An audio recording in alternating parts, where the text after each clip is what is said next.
we're going to see the gastrointestinal bleeding. Gastrointestinal bleeding could be upper or lower. The presentation of gastrointestinal bleeding includes hematemesis, that is just vomiting with blood, coffee ground emesis, the blood in the vomit will appear more brown, hematochezia, and melena. These are the bleeding that goes down, and these are the bleeding that go up. The upper gastrointestinal bleeding can present with any one of these, because the blood can also go to the lower tract. If it goes very quickly, it is hematochezia. If it got digested, would present with melena. But the most common presentation would be with hematemesis or coffee ground. But these are also presentations of upper gastrointestinal bleeding. Now, lower gastrointestinal bleeding only presents either with hematochezia or melena. Most commonly with hematochezia, but also with melena. So the issue here is that everything can cause everything, except backward. We cannot go backward. A lower gastrointestinal bleeding cannot present as something upward, like hematemesis or coffee ground. Alright, now the most common gastrointestinal bleeding from the upper GI tract are peptic ulcer disease and esophageal varices. And the most common of lower esophageal and lower gastrointestinal bleeding include diverticular disease or diverticular bleeding and malignancy. Also, we could have angiodysplasia here. Here we could also have gastritis, esophagitis, Mallory-Weiss syndrome. Here, hemorrhoids. Actually, hemorrhoids is one of the most common causes. Hemorrhoids, anal fissures. Here, a pyloric ectasia. Aorticoenteric fistula, if the patient presents, let's say, between 6 and 12 months of a aortic aneurysm repair. So, the management. In upper gastrointestinal bleeding, the patient is at risk of aspiration. So, the first step is to put a nasogastric tube. So, if a patient presents with hematemesis, are we going to put a nasogastric tube? Yes, because we don't know if this is a upper gastrointestinal bleeding or not. So, in any one of these presentations, the first step is to put a nasogastric tube. Next, in the nasogastric tube, we would have the diagnosis if it is a upper or lower gastrointestinal bleeding, or at least some key in the diagnosis. So, if on the nasogastric tube we find blood, then it is a upper gastrointestinal bleeding. If in the nasogastric tube we find no blood and billows fluid, this is where the bleeding was a lower gastrointestinal bleeding. It is not a upper, because the issue is that because we find billows fluid, that means that we pass the pyloric the pylorus, we go into the duodenum, and we do not collect any blood. So given that we did not collect any blood and we pass the duodenum, there is no upper gastrointestinal bleeding. There would be other difference if the patient stops bleeding and we put in a nasogastric tube. If we don't find blood, that doesn't mean anything. If we find blood, that doesn't mean anything about the key for the diagnosis.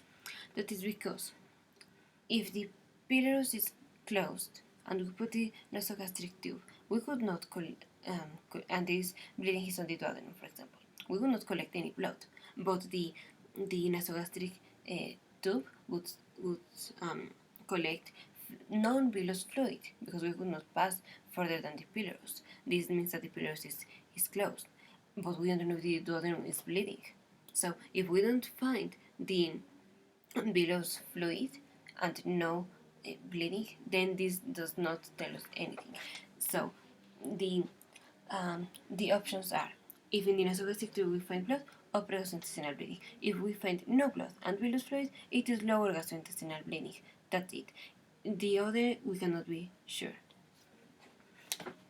So, after putting a nasogastric tube, for the upper gastrointestinal bleeding, that is, let's say we go in this category, for the upper gastrointestinal bleeding, the most important next question to ask is what's the diagnosis? Because if the patient has the peptic ulcer disease, we will just embolize that. But if the patient has a more diffuse presentation like gastritis, then we need to do surgery. So we need to know exactly the precise diagnosis to further continue. So in order to know the diagnosis, we will do an endoscopy. So for that, the management in upper gastrointestinal bleeding is nasogastric tube, then the resuscitation, fluid resuscitation, and then the endoscopy to see the definitely treatment, if it is surgery or not. Now, in every gastrointestinal bleeding, we will do the resuscitation. The resuscitation is we need to put 2 IV bore lines for fluids, and the fluids could be infused until the patient is stabilized. For example, the heart rate is below 90 beats per minute, for example. Now, this is the resuscitation part. In case the bleeding is so severe that the hemoglobin be less than 7 grams per deciliter, we need to replace the red blood cells with a bag of red blood cells. Also, if the patient has thrombocytopenia, we need to replace platelets. And this would be the most important to replace because we can do endoscopy and embolize the artery or whatever. But if the patient has thrombocytopenia, the patient is going to rebleed. We should also check the PT or INR, because if the INR is above 1.3, for example, in normal patients, or the PT is elevated, then the patient is going to bleed. And so we need to replace this. If the patient is on warfarin, the INR is usually 2 or 3. And that would be the normal INR for this patient that is using warfarin. But if the patient has, let's say, 4 or 5, then the patient has the elevated INR even though it is using warfarin. So, or independently, if the patient is on warfarin and present with any gastrointestinal bleeding, we need to stop the action of warfarin with prothrombin complex concentrate, or if we don't have this, fresh frozen plasma. And vitamin K, even though the vitamin K will not act on this acute event, but will prevent further bleedings. If the patient is on heparin, we will give sulfate protamine. So this was the acute management: nasogastric tube, resuscitation, and for upper gastrointestinal bleeding, endoscopy.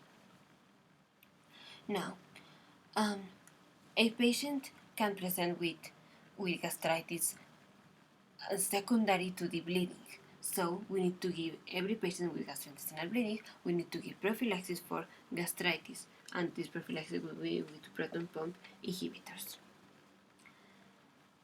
The issue is that if we are,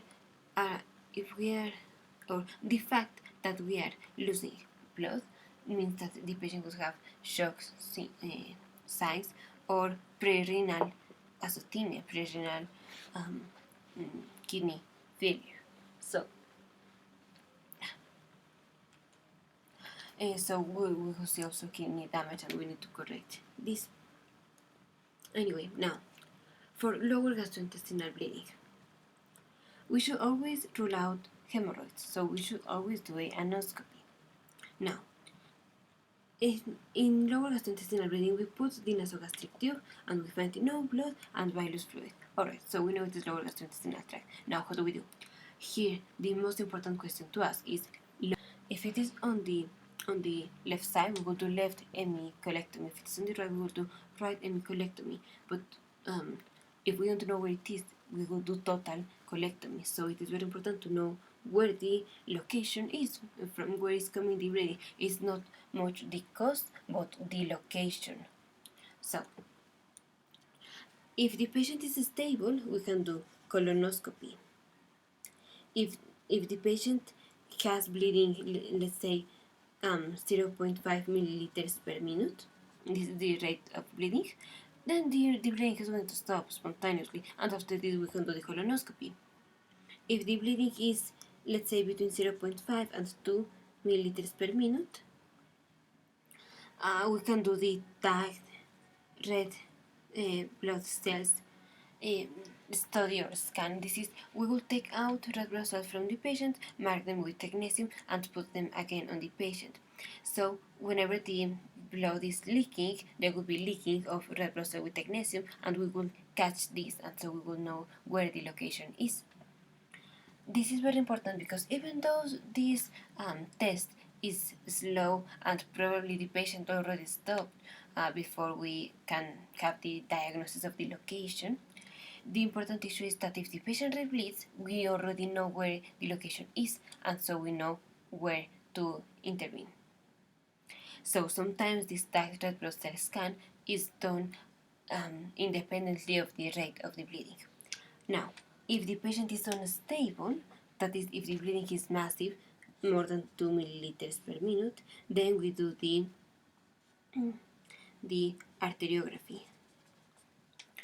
And remember, for example, in the vertical disease or whatever, we cannot put a contrast or enema or something, because the contrast can get confused with the blood. So in case we need to do a arteriography, we would not distinguish the contrast from the blood.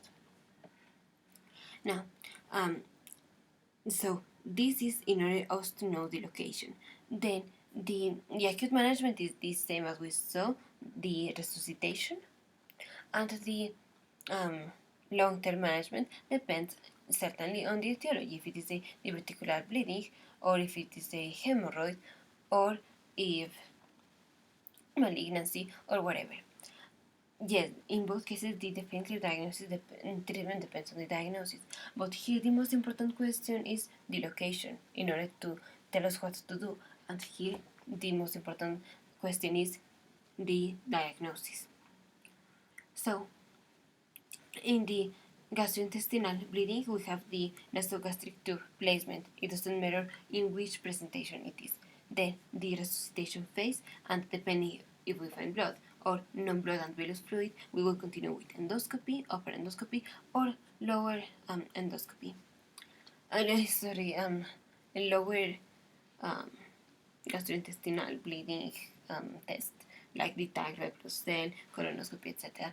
Now, sometimes it is not clear if it is upper or lower gastrointestinal bleeding, and sometimes we need to do like a upper and lower endoscopy, usually made on the same session, not at the same time, but on the same session. In patients, let's say children with gastrointestinal bleeding, most of the time is the Merkel diverticulum that is bleeding, so it is a lower gastrointestinal bleeding. So we will begin with the, let's say, lower endoscopy, as opposed to adult patients, in which we will begin with the upper endoscopy and then a lower endoscopy. We also should be conscious about occult blood bleeding or occult bleeding. This could be in Crohn's disease, for example, or in patients with positive occult blood test.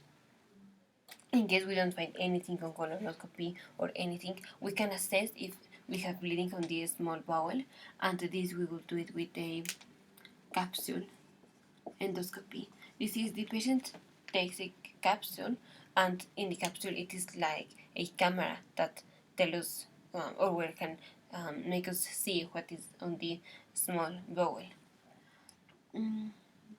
So the gastrointestinal bleeding, the most important thing is to know we always need to put in a nasogastric tube, then the resuscitation, and then if it is a upper or lower gastrointestinal bleeding, and for a upper gastrointestinal bleeding the question is diagnosis. For lower gastrointestinal bleeding the question is location.